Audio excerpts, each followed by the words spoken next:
No niin, eli tässä on nyt tilanne tämä, että ollaan Tero tupaan tuliaisissa. Ne tuliaiset on mennyt ja ollut.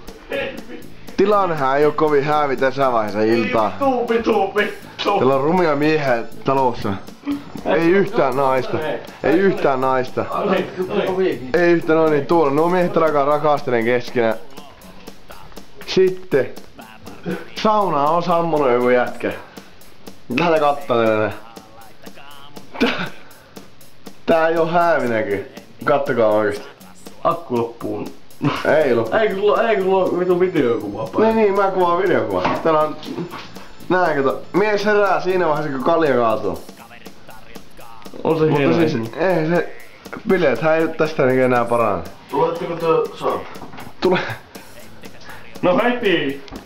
Meidän ilta loppu tähän, vai loppuko? Se jää sitten loppuillasi leivitettäväksi. Mutta teitä se kutkuttaa luultavasti hirveän kovasti. Pannapas kello aika vielä sitten kameraan. No, mitäs kello on tällä hetkellä semmonen... Vartili 6. Katsotaan sitä vähän tekstarin chatista, että mitä se kello on.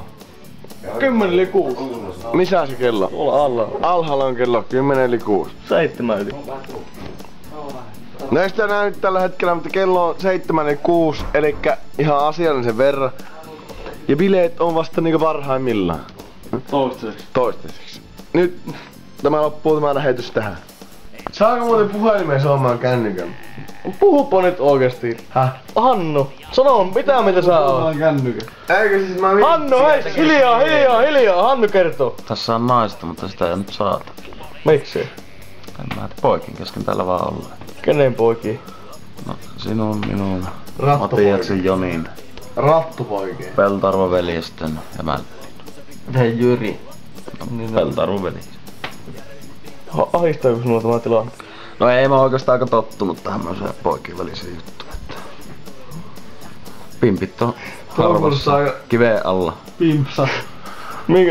Millistä oikeesti tuntuis niinku näin? Sitten lausahdus. Niinku päästä sinne oikein niinku sinne niinku ytimeen. Kyllä se varmaan räjäyttäis tajua. Taas. Hei, Hannu, millä päästään ytimeen? Ei ainakaan minun munaa. Se on totta kyllä. Joo, minä lähden savuun. Rillan munalla. Itsehän munalla pääsee. Itsehän ei ole ikinä katsotaan sinun piippeliin, mutta... Joni, mitä mieltä sä oot tosta Hannun teoriasta? Hannun teoria oli erittäin mahtavaa tällä kertaa, nimittäin... Sen verran voi kertoa Hannun peniksestä, että... Sen verran... Jos se olisi yhtä pitkä mitä se on kierro, niin se olisi saatana, se olisi maailman isoin kikkeli. Mutta kun se on sellainen saatanan käkkyrä, että ei sitä tiedä... Oikein harva ihminen tietää, että mistä se alkaa ja mihin se loppuu. Se on semmonen jos Hannukin lähtee kuseelle, niin ei sitä kukaan tiedä, että mistä se kusii suihkua. Se on sellaista sateenvarin touhua, että sitä saa vain vittu koittaa peitellä naamaa, ettei roiskus pitkin poskia.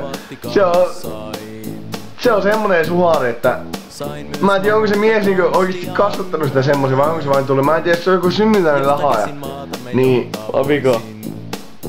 Onko se lahaaja vai vikaa? Miehellä on kikkeli niinku haitarin rakentajalle, että vittu semmonen...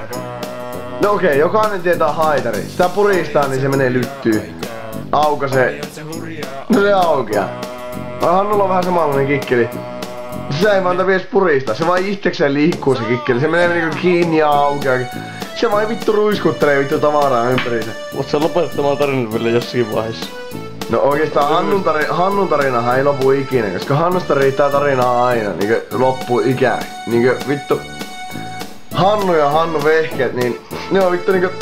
Jokainen tietää 1001 yötä tarinat. Nää on sama asia, nää menee samaan settiin, Hannu ja Hannu vehkeet. Nää on niinkö 1001 tarinaa Hannusta ja Hannu vehkeestä. Niistä vehkeistä niin se juttu ei